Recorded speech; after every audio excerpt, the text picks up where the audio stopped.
two, one. Your Excellency, Oman's permanent representative to the United Nations, Ambassador Dr. Mohamed al-Hassan, Dr. John Duke Anthony, President and CEO of the National Council on U.S. Arab Relations, Ambassador Richard Schmierer, Professor Funsch, distinguished guests, ladies and gentlemen from around the world, especially those in the Sultanate of Oman. A very good morning and salam alaikum, ahlan wa salam. Welcome to the National Council on U.S. Arab Relations webinar titled Eye on Oman, on Constancy amid Modernization and Development. Moderating the program, introducing the speakers, and providing important background and context will be National Council on U.S. Arab Relations founding president and CEO, Dr. John Duke Anthony.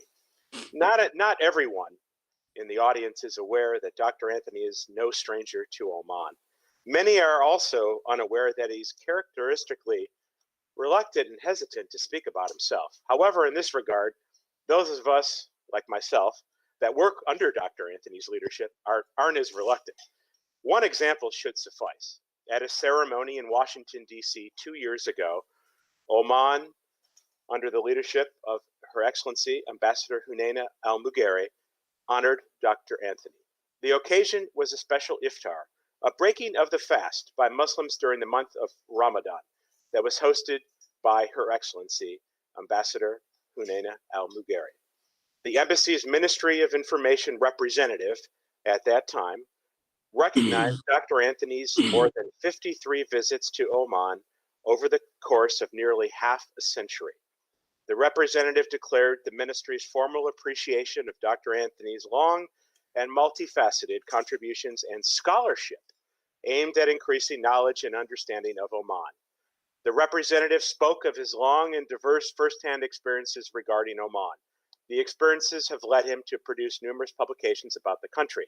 A key feature in these works has been his ability, like few others, to provide hard-to-come-by firsthand empirical knowledge and understanding of the Sultanate of Oman. Few Americans have been as dedicated to providing such rich and varied insight into Oman's strategically vital relationship with the United States of America and the vitally important and virtually nonstop roles that the Sultanate has played in the furtherance of regional and global security, stability, and peace. It goes without saying that we all pray for peace, prosperity, and equality for all in the world, especially those in the United States who are suffering from the coronavirus 19 global pandemic, along with the many Americans who just want justice and dignity and equal protection under American law. I now turn the program to Dr. John Duke Anthony. Dr. Anthony.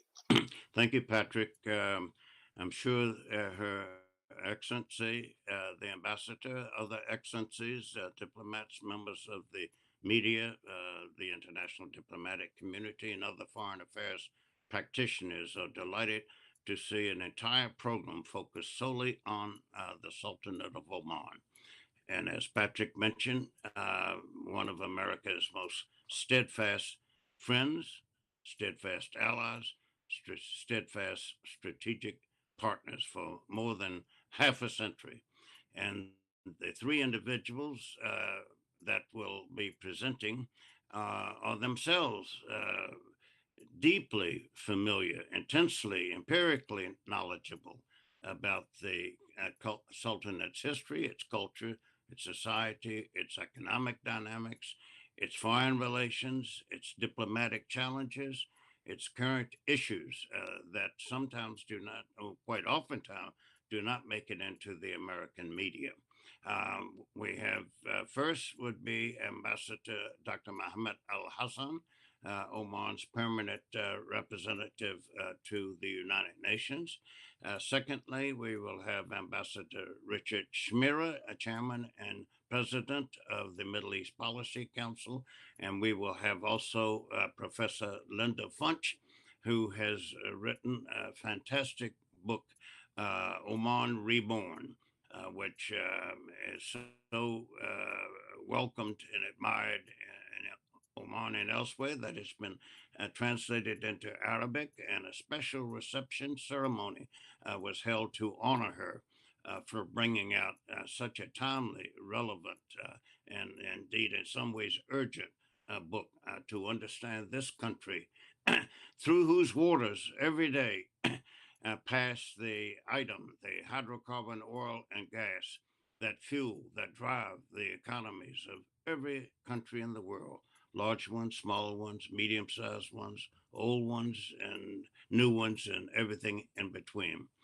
Starting with Ambassador Dr. Mohamed al-Hassan, he received his bachelor's, master's, and doctoral degrees, respectively, from the University of Washington in Seattle, St. John's University in New York, and Moscow State University in the Russian Federation.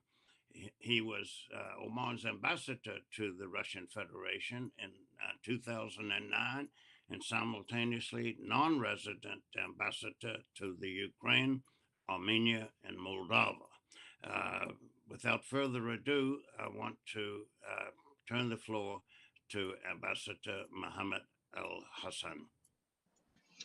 Thank you very much, Dr. Anthony. It's a pleasure to be here. I would like to especially thank you for this webinar on Oman. I think it's very timely, as you have rightly mentioned.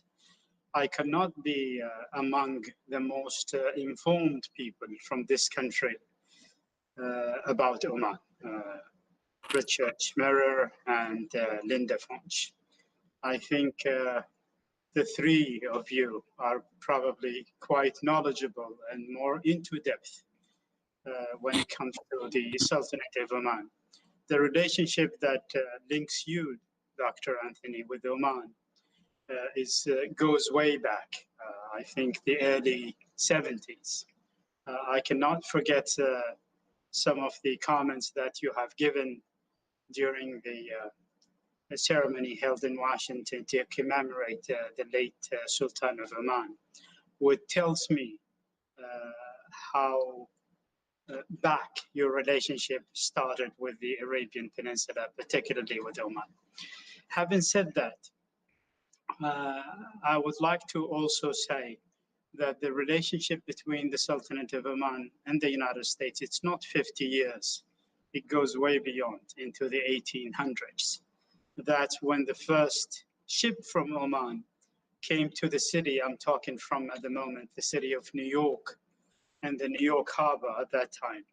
So that history and that statehood between the United States and between Oman dates way back. And I think talking about time when it comes to nationhood in our region is very important thing that can also explain few things when it comes to the relationship between Sultanate of Oman and the rest of the world.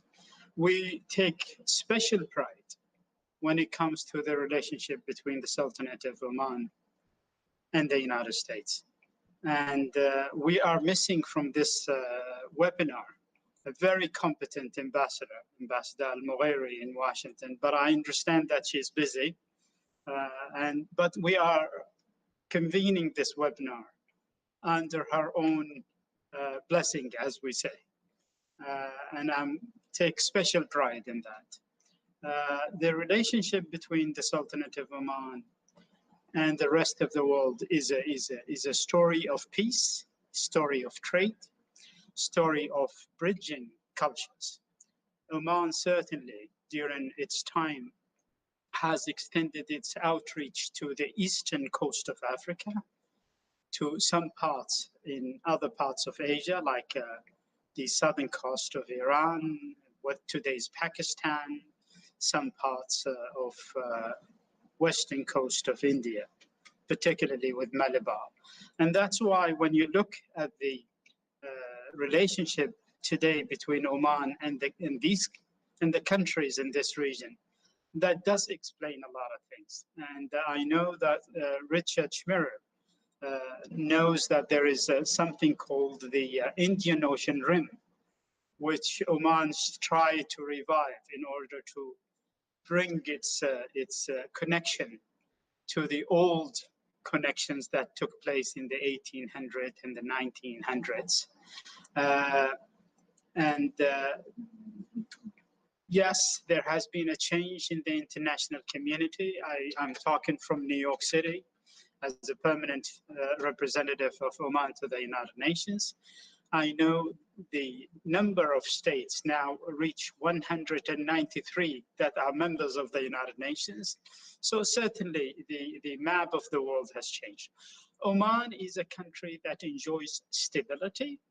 It's a country that is in peace with itself, in peace with its surrounding, and in peace with the rest of the world. We take very special pride in the leaderships that has come to Oman, particularly the late Sultan Qaboos, who sadly left us the end of last year, 2019.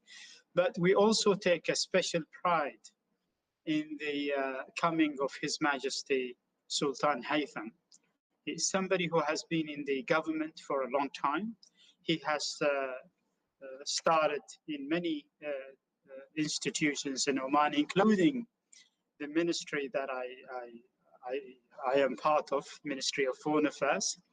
And but one thing that he has mentioned at the beginning of his reign, he said, Oman is going to continue this path of diplomacy and peaceful relations with all countries. And the foreign policy of Oman will see a similar but more engaging relations with the rest of the world based on that. And I think this is very reassuring to the international community.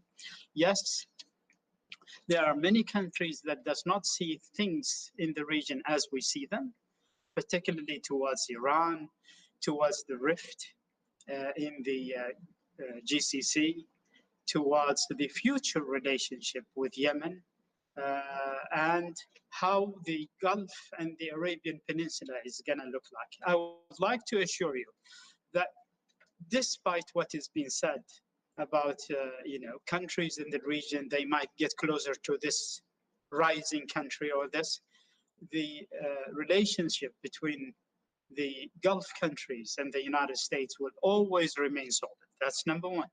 Number two, the relationship between the GCC countries will always remain solid. There are so many things that bonds the 6 Gulf countries. There are voices within the region, particularly in Oman, to also include Yemen. We just discovered that during the war in Yemen, that how connected Yemen's security and stability to the GCC stability. And something that has to be looked at in the future. Yes, there are challenges when it comes to the economy. Who is not subject to those challenges? Especially after COVID-19, we discovered that nobody is immune. The international economy is so much affected by even a small virus as we speak. But the future is very bright. The location of Oman, the strategic location of Oman, the bridge that Oman has managed to place with the rest of the world, it's going to be one of the greatest assets of Oman. I don't want to divulge much further, trying to give a chance to my other colleagues, but I would stop here and I will entertain any comments or questions. Thank you very much, Dr. Anthony, for giving me the floor.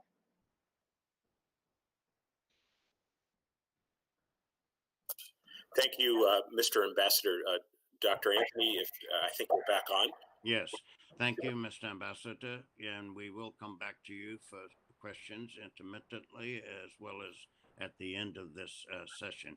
You're quite right to point back out to the 19th century and specifically to 1833, where Oman and the United States signed a treaty of amity and comity and trade, known as the Roberts Treaty.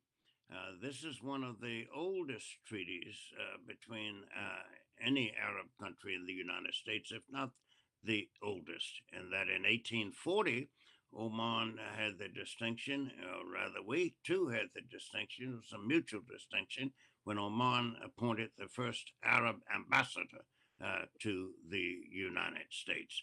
So the relationship is deep, it's intensive, it's extensive, but it is less well widely known than it needs to be, not just in these times, but before these times and going forward.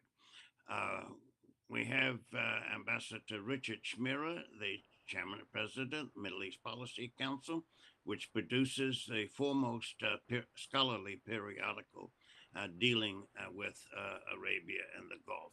Ambassador Schmira was a career Foreign Service officer with service and numerous posts abroad in the relatively recent times in Iraq since the troubles, the chaos, and domestic pandemic in Iraq following the American invasion and occupation of 2003. Ambassador Schmira finished up his career as the Deputy Assistant Secretary of State for Near East Affairs in the U.S. Department of State.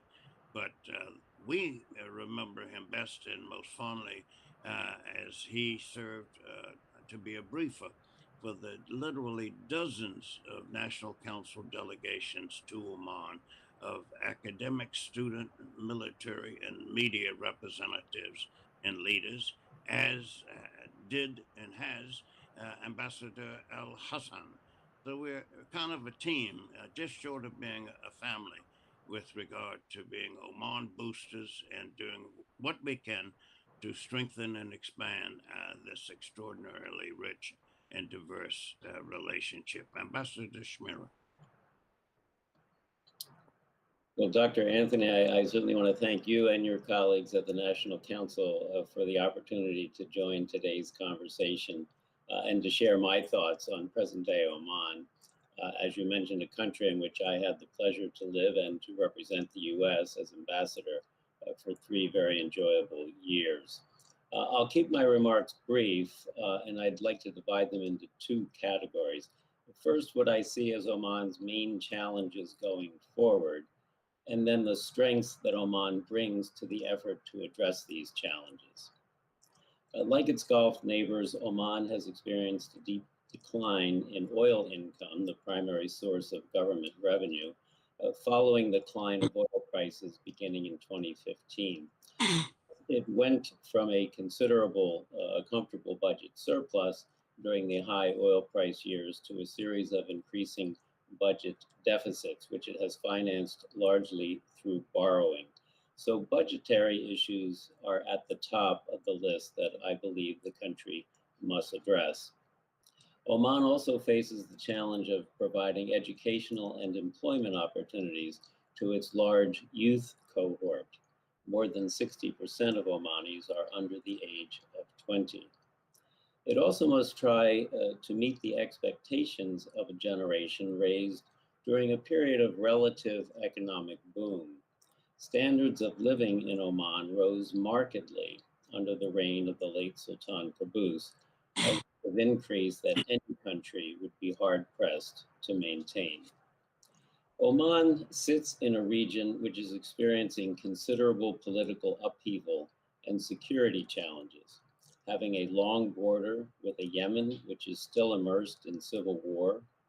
As a member of the Gulf Cooperation Council, which continues to see a rift among its members, which has occurred now for a few years, and with an Iran which is under increased international pressure and is increasingly unpredictable. Then there is the crisis of the COVID-19 epidemic, both with its public health challenges and its devastating economic impact. These are challenges that I think would tax any country and any leader. But Oman also has a number of advantages, many achieved by wise policy decisions and investments under the reign of the late Sultan Qaboos. Oman has invested heavily in its human resources, especially in its commitment to post-secondary education, including sending hundreds of young Omanis to universities in the U.S., the UK, and elsewhere. Oman is now due to capture the benefit of this investment, with well-educated, entrepreneurially inclined, and linguistically and worldly savvy Omanis returning to the Omani workforce. In his development efforts, Sultan Qaboos ensured that all parts of the country had essential modern infrastructure: housing, water, electricity, primary and secondary schools, hospitals and health clinics, and mosques. To facilitate economic development in all parts of the country, and to allow and encourage Omanis to remain in their home cities and towns as the country undertook its path to modernization. I think this will prove to be a strength for Oman as it faces its current challenges. During the years of high oil revenue, Oman also invested well in its national infrastructure, especially in the transportation sector. Highways now crisscross the country, connecting all major population centers and providing relatively easy access to even remote parts of the country. New, modern, and efficient airports in Muscat, Salalah, Sohar, and other cities have improved the economic and touristic potential of the Sultanate. Likewise, new, expanded, modern ports in Sohar, in Salalah, and especially the major investments in the Duqm Port and Economic Zone have given Oman a competitive advantage in the region, exploiting Oman's advantageous geographical location outside the Strait of Hormuz. Oman's natural beauty and impressive historical legacy, the peace and security which the country enjoys, and the tolerance and welcoming attitudes of the Omani people make it a unique destination, both for businesses and for tourism, not only from the Immediate region, but from Europe, the subcontinent, East Asia, and elsewhere. The Sultanate's free trade zones, its free trade arrangement within the GCC, and the U.S.-Oman Free Trade Agreement all give Oman a competitive advantage in attracting investment. Turning to its governmental structure, Oman enjoys efficient, effective, and respected governing institutions, from the national to the municipal level. Its cabinet is comprised of very capable technocrats chosen for their expertise. The elected Majlis Ashura gives a direct voice to the Omani people. Notably, several current cabinet members were appointed to the cabinet after holding elected positions in the Majlis Ashura. The Majlis Adawla complements the Majlis Ashura with appointed members from all walks of life and with a variety of backgrounds and expertise. It also ensures a strong voice for Omani women, who make up almost 20% of its members. Looking at Oman's royal family, the new Sultan, His Majesty Haitham bin Tariq, has a background in business, and even prior to assuming the position of Sultan, was involved in addressing the economic challenges facing the Sultanate through Vision 2040 and other efforts. Oman also has the advantage that the royal family plays a limited role both in the country's government and in its economy, which fosters opportunity for economically broad engagement among the Omani people and helps ensure honest, effective government institutions and policies. Oman also has an important historical legacy in the region, out of which has emerged significant ethnic and religious diversity. As a majority Ibadi Muslim country, Oman is neither a Sunni nor a Shiite country, and thus is not embroiled in the ongoing tension between these two religious sects in the region.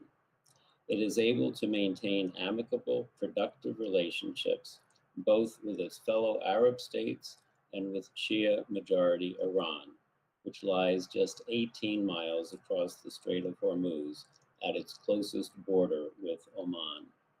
Oman's history as a regional empire based around the Indian Ocean littoral, has made it the ethnically and religiously most diverse Arab country.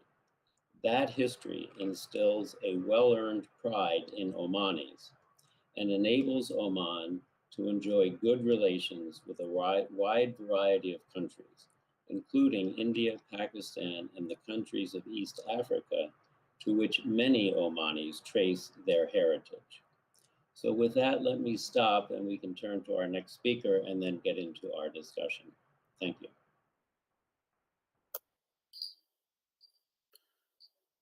Thank you, Ambassador Schmierer. As we wait for Dr. Anthony to come back on. Yes, thank you, Ambassador Schmira. And we now turn to Professor Linda Funsch, who's the author of the most recent book on Oman titled Oman Reborn. Professor Funsch, like myself, among the few Americans who were privileged to be involved with Oman in the 1970s. She at the time was working in New York in a relationship comparable, not comparable, but in the same atmosphere and milieu as Ambassador al-Hassan, working with a unit that focused on issues pertaining to the United Nations and the Arab region. Professor Funsch has also been a scholar escort for some of the National Council on U.S. Arab Relations, study visit delegations of American leaders to Oman. Professor Funsch. Thank you very much, Dr. Anthony and Pat.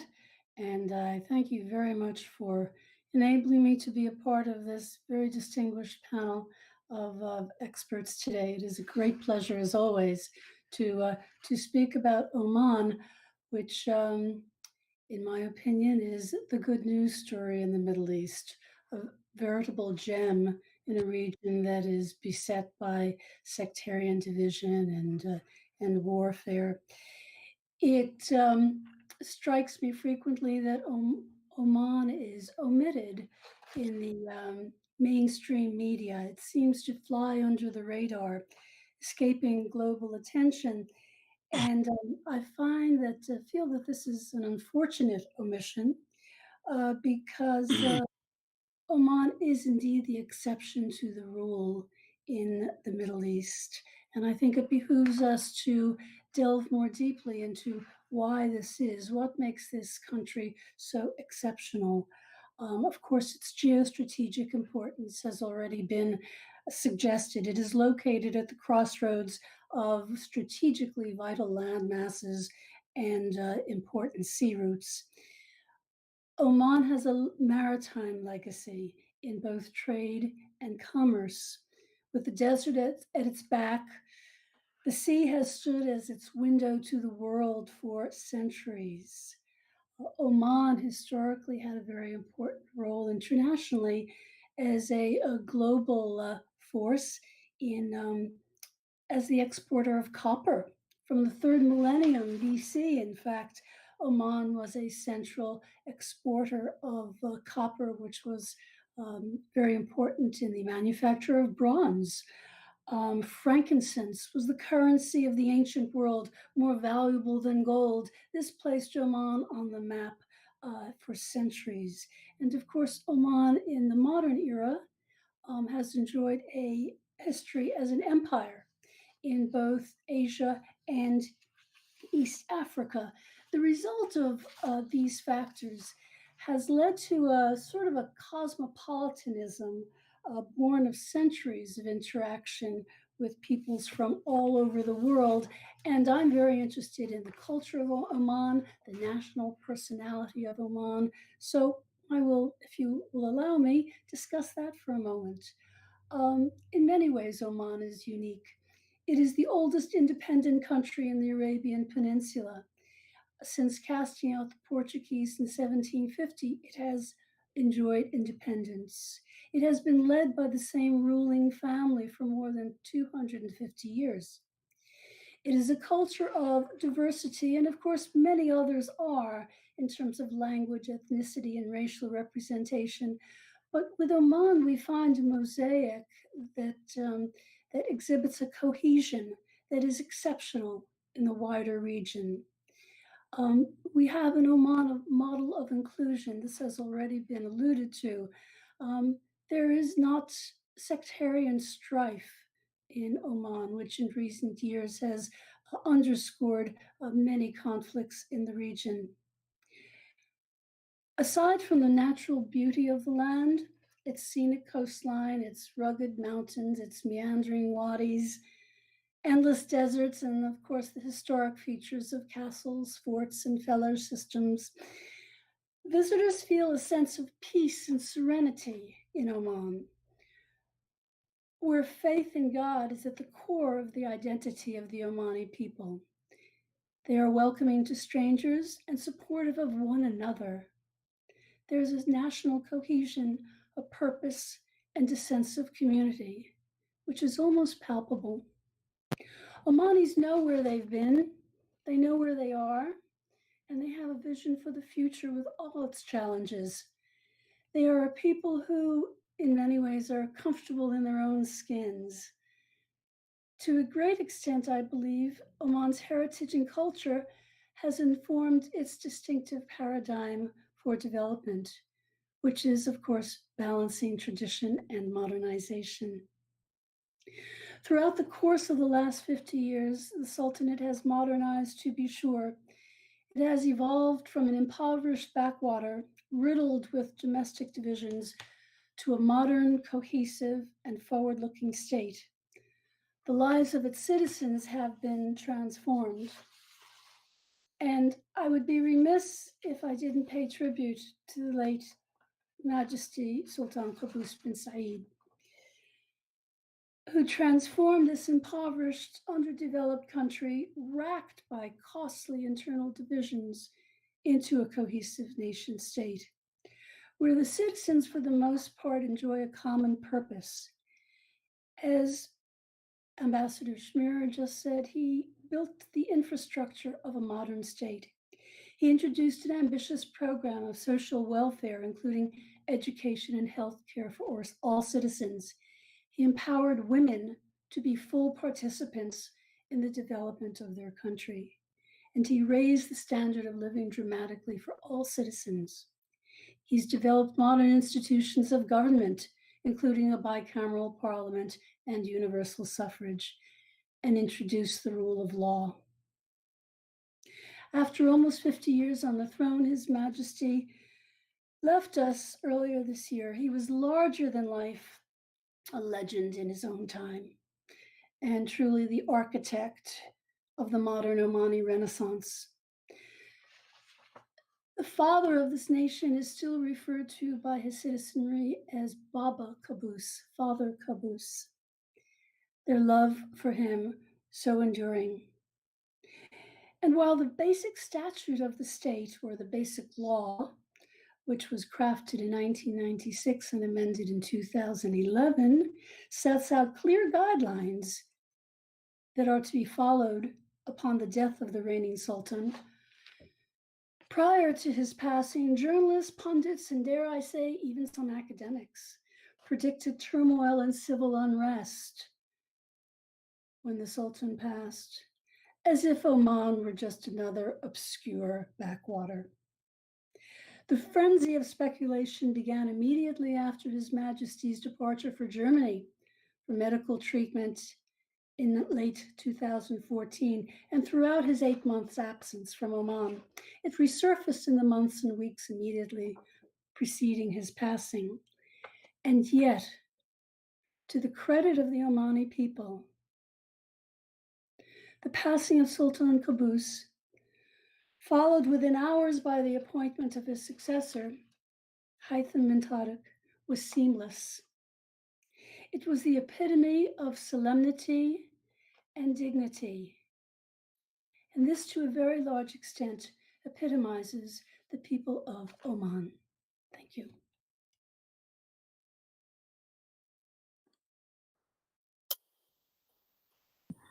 Thank you, Professor Funsch. If I can go back now to the three of you and pick up on some of the threads of the points that you emphasized and relate them to others that for reasons of the limitations of time, you were unable to address. For Ambassador al-Hassan, for example, uh, what people need to know about this ambassador is that he is the vice president of the United Nations General Assembly. So here we're talking about 193 member nations of that august body, the highest, most important international institution dedicated to peace and diplomacy and civility, and its pioneering role since 1945 until present. He's right in the thick of it with regard to having his ear to the ground and listening to the issues, the challenges, the aspirations of his fellow 192 member countries' representatives. This is no small burden, no small responsibility, and it is not an accident or coincidence that someone of his stature was elected to the number 2 position amongst all of the UN representatives from the 193 countries.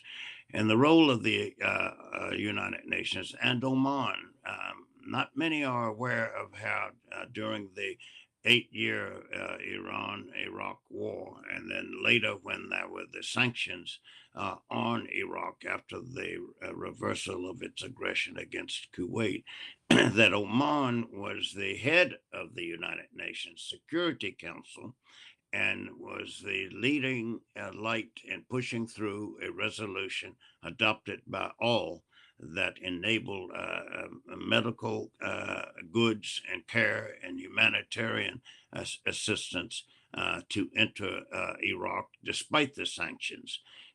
It's not certain that another leading country on the United Nations Security Council would have done that.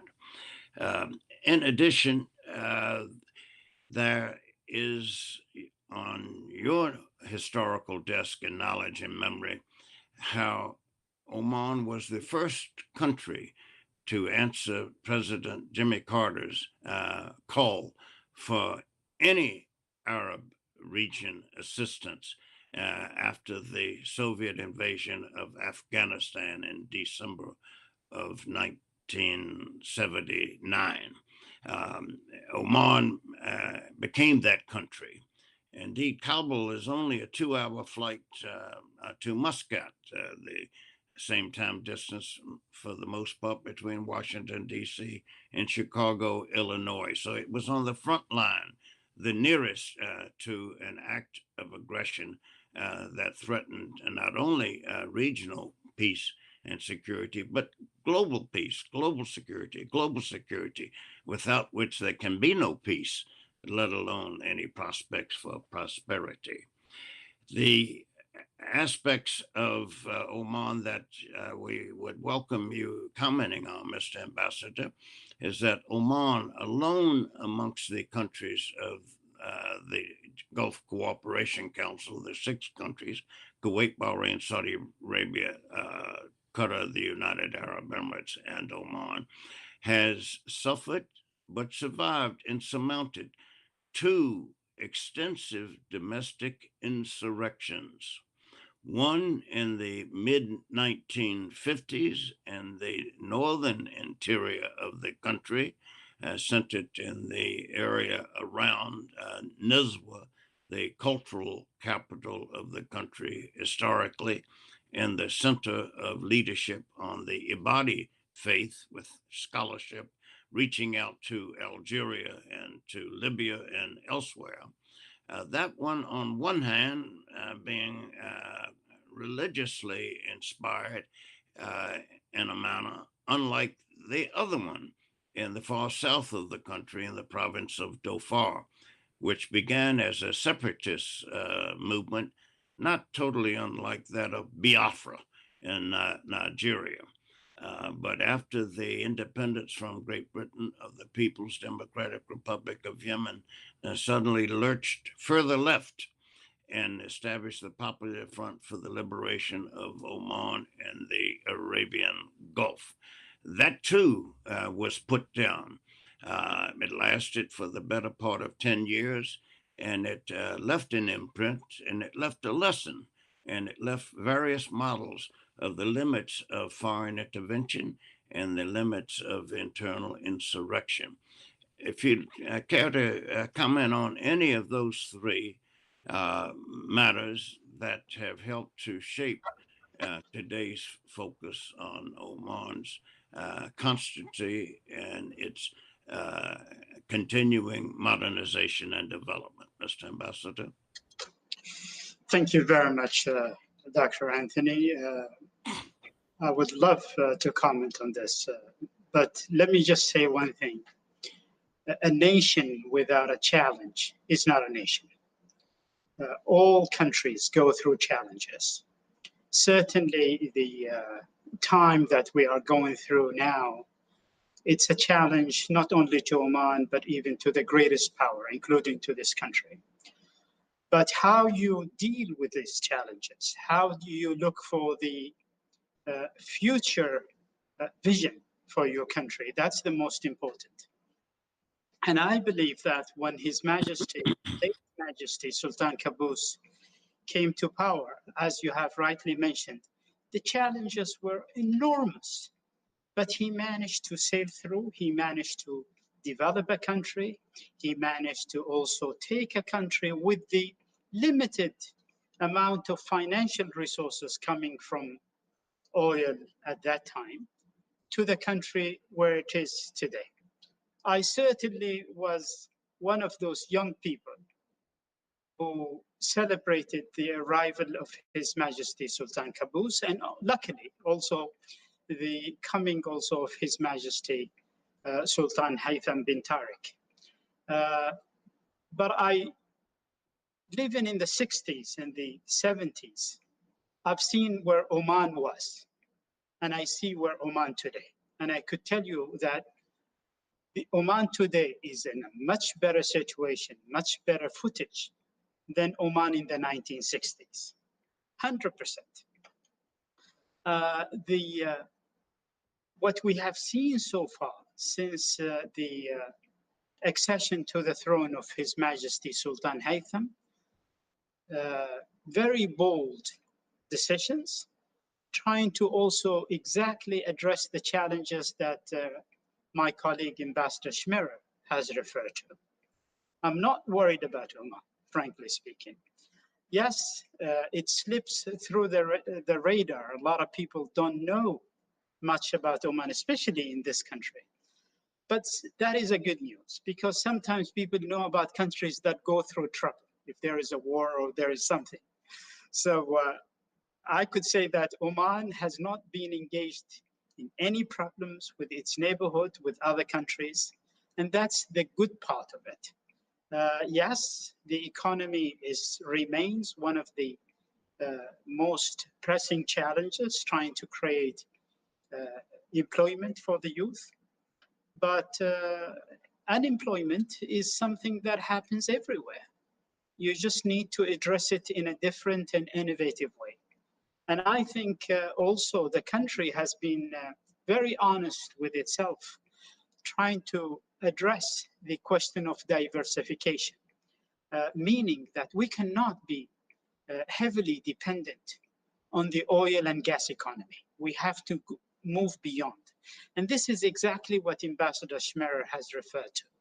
If you look at Oman in the 1970s, in the 1980s, 1990s, and even now, many of our children are being sent abroad, mainly to the United States, to the UK, to other countries to study. I myself was a byproduct of those missions that have gone outside to study. I end up in Seattle. Was a lot of rain. It was a bit shock for me at that time. But luckily, I managed to get a good, decent education and went back to Oman to also be part of the government. And I think that tradition continues. I'm not worried about Oman in terms of its economy, because I know some of the visions that His Majesty Sultan Haytham has in his horizon is mainly trying to revive the maritime heritage of Oman, trying to also build the Omanis from within. It's not a marathon. You know, you can turn your country into a hub for money, even in a year if you want, opening the banking system. But you have to be very careful. There is so much money that would like to migrate anywhere.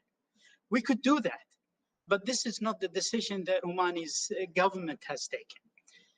The Omani government knew that there are different models for the economy and for development, but they managed to keep tradition and modernization at the same time. And I know from people who have visited Oman, like you, Dr. Anthony, and also like my colleague Richard Schmierer and Linda, when you visit Oman, when Americans and other people from other countries visit Oman, they always say, keep everything as it is. Don't change anything. Just try to go vertical, not horizontal. And this is what's happening in Oman. You have that tradition there, which is very important for us, the Omani. We also have that modernization. To reach a high level of modernity, you don't need to accumulate wealth. Look at examples not very far from us. Sometimes wealth is a curse. We in Oman know this. And that's why we wanted Oman to go on very solid footing. Even in its political development, everything has to be gradual, but the people have to be accepting this. The people have to mature into this. And that's why in Oman, you see evolution of things, which is very safe, very proper. But I could tell you one thing before I conclude here. The best thing about Oman, despite the natural scenery and the beauty of the country, it's the people and the leadership in Oman. You don't find anybody who is extreme. You don't find any Omani who is engaged in any fanatic or terrorist activities. I remember the Financial Times produced an article with a map of the world where terrorists come from. Zilch, nobody from Oman. This is not by accident or coincidence. It is the system that the Omanis have engaged to that produced this balanced personality among the Omanis. Yes, I remember the current situation in the GCC, which is our natural neighborhood, is very challenging. But I would like to assure you that states go through some of these challenges, but they manage to go through it. I know there are a lot of countries working, trying to clear this rift between the GCC countries. But also there is another big neighbor in our neighborhood, and that is Iran. In Oman, we don't have that phobia towards Iran. We know the Iranians know us. We have intermingled through our history with the Iranians. And we understand that the Iranians also live in this area and they would like to have a role to play. Yes, maybe it's not up to the standards or the appeal of some countries, including the United States. But, you know, the Iranians of today are totally different than the Iranians of 1979 or 80. And they are changing. There was an attempt a few years back trying to clear this differences between Iran and the rest through the JCPO, the nuclear deal. But it did not manage to have a sustainability and a life. But I assure you that Iran is ready to deal with the rest of the world, to deal with the GCC, to also have good relationship with many countries. I know Iranian people personally. They love to have freedom, to travel, to even have good relationship with the United States. Look at California. A lot of Iranians are in California. So the Iranians always have this Western view towards the West. And I think the world and the Gulf region will be better with Iran being included than isolated and excluded. But who is to decide that? The Iranians, and all of us have to also work towards that. I would like to stop here in order to give my colleagues a chance to also say something. Your reference, excuse me, your reference, Your Excellency, to Iranians in California reminds one of people sometimes referring to Tehran Angeles, and that Farsi, Persian, has long been the second language in the area of Beverly Hills in the secondary schools. Turning now to Ambassador Schmira, and I want to ask if you would address two phenomena. One is Jordan, and another one has to do with trade. At the 40th anniversary celebrations of what was collectively known as the Oman Renaissance, of all of the return to glory and extraordinary development and modernization and opportunities that Omanis had not so much even dreamed of, let alone fantasized about, before His Majesty came to power in July of 1970. Jordan was the country's head of state, King Abdullah, who was the most prominent featured guest of His Majesty on that occasion. And I wondered if you might address this dynamic and the intra-regional aspects of Oman's foreign relations. And the second one has to do with trade. All of us, or most of us, are familiar with the old adage that success in business has to do with location. Location, location, location. Now, Oman arguably is more favorably situated than any of the GCC countries to capture the lion's share of international trade, investment, and technology cooperation, and reaching out as a hub to Central Asia and to Eastern Africa and the South Asia and Southeast Asia, like none of the other GCC countries, but some places in the GCC region, such as Dubai or Dubai and elsewhere, have captured this position and role. Mr. Ambassador, how would you explain thus far the ongoing challenge of Oman to maximize the advantage it has in the commercial realm, the trade realm, the investment realm, the financial and the banking realm that's positioned through Oman's geographic situation? Mr. Ambassador? I'll try to be brief. I see we have not a lot of time left. First, on the issue of Jordan, it's very important to remember the long history of friendship between, particularly the late King Hussein in his time and Sultan Qaboos. Jordan, along with Iran, of course, also with the UK, were the key countries that supported Oman in putting down the Dhofar rebellion. And that is something that Oman remembers. So its friendship with Jordan goes back to that, but also its interest in good relations and even friendship with Iran goes back to that time. On Oman's strategic position, you mentioned, Dr. Anthony, for commercial and trade purposes, and as I mentioned, Oman has made a very smart investment in its ports and other parts of its infrastructure in order to take advantage of its strategic position for trade. For the U.S., Oman is a very strategically important country for security considerations, given where it is and given the access that it provides to the whole region and particularly today to Afghanistan, but also to other areas where there is ongoing turmoil. So Oman's strategic location, specifically outside the Strait of Hormuz and near the Indian Ocean and on the Gulf of Oman, makes it a strategic partner for the U.S. and for all of the countries of the West that want to try to ensure security in the region. But I know we only have a few minutes left. Let me stop there.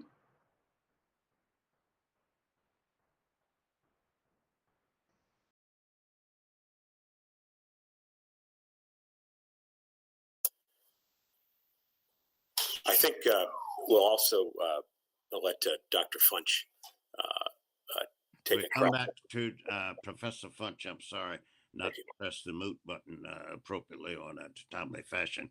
But you mentioned in passing, Professor Funsch, the maritime dynamic of Oman's culture and history and the pioneering role that it has had in breakthroughs on navigation.